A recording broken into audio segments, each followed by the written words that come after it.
Hi, welcome to another episode of the Transcendental Plantsman. On today's episode, I will be repotting this little guy right here, which is the Ficus Elastica Verigata, or the variegated rubber tree. So as you can see here, it's getting lots of really beautiful variegation. I'll see if I can get that close enough. Lots of ready pinks and really nice creams. I didn't have this much variegation when I brought it home. I've had it in a lot of bright indirect sunlight, so it's getting a couple of hours of sun a day, and then for the rest of the day the room is nice and bright and it's getting kind of like the indirect light. Light is important for your variegated rubber tree, and it's important because the variegation and the intensity of your variegation depends on the amount of light you're giving your tree.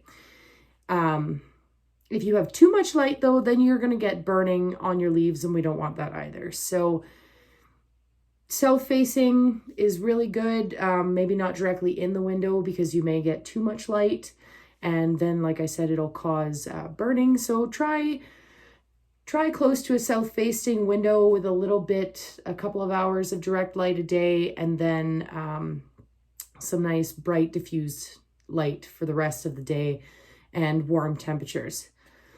So I'm going to be repotting this guy today. I bought him, he's in just kind of a little pot here. And this is the size of pot that we're going into.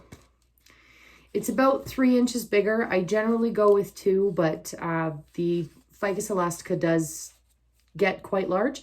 So I'm feeling fairly confident with the 3 inches.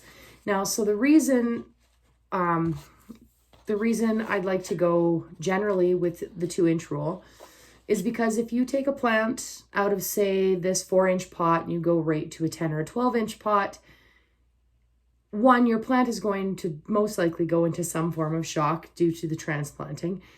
And it's got now such a large area to span its root system out into that it'll slow your growth right down. Whereas if you're stepping up a couple of inches at a time, you're going to find your growth is more consistent. Your plant probably comes out of shock more quickly, and you'll get a more even growth, and it'll be easier to step up into the size of pot that you're eventually going to want.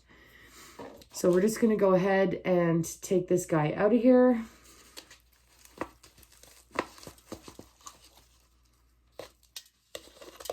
Lots of good roots. Not sure if you can see that.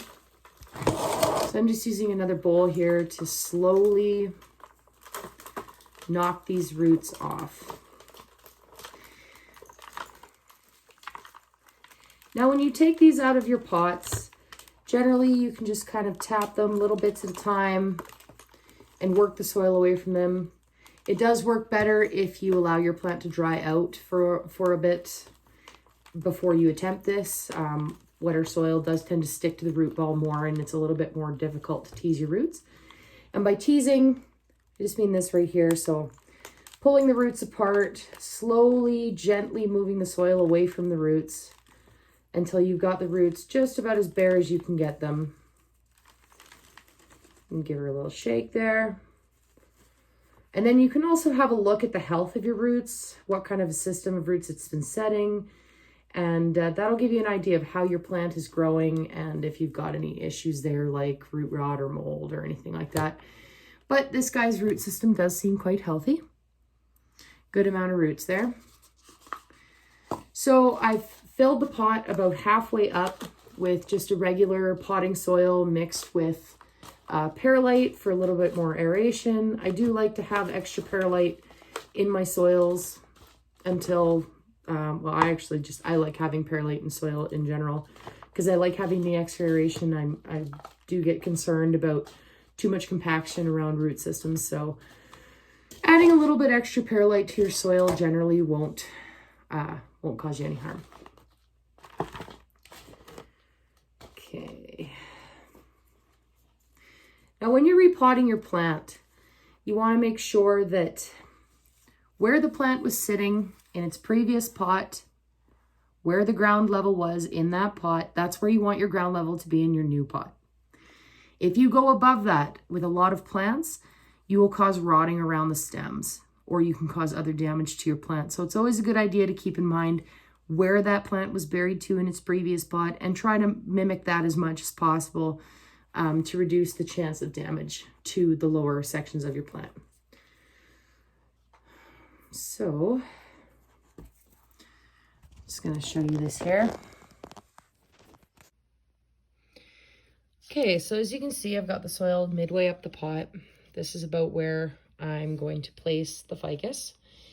And one big thing I like to do is make sure that I get as much of the roots stretched out as possible so that they have the best chance of spreading out and strengthening individually.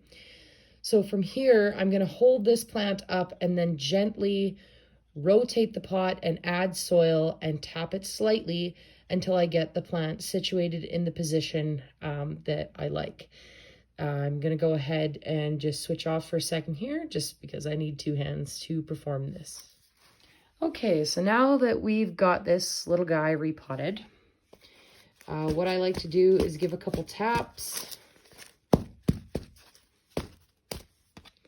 and just give her a quick check here. Make sure it's down nice and solid, but you don't want it pushed in too tightly. That's no good either. Now, just the tapping is just going to kind of settle that root down and settle the soil in around the root system. Just a couple light taps, don't slam it or anything, and you don't want to do it too much either because you don't want it to get too compact. Okay, so there we go. She's pretty much repotted. What I like to do is I use a diluted fertilizer specific for the prevention of transplant shock. One thing I do suggest when using fertilizers, especially after a transplant, is dilute it by half or better of what is suggested. Now, it does say like get 5 mils, 15 mils per liter into a jug for watering or whatever. I would definitely at least cut that in half.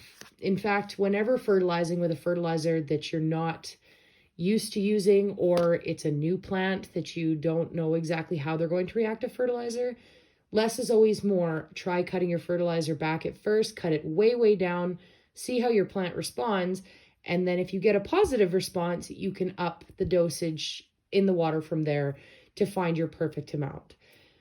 Some plants burn a lot easier than others, and that's something to keep in mind whenever you're using fertilizers. So I'm just going to go ahead and water this guy down, and that's about it for now. So thanks for watching. I hope this was helpful. And if you have any questions, please leave in the comments below, or if there's something you'd like to see a video on, send me a message. Okay, bye for now.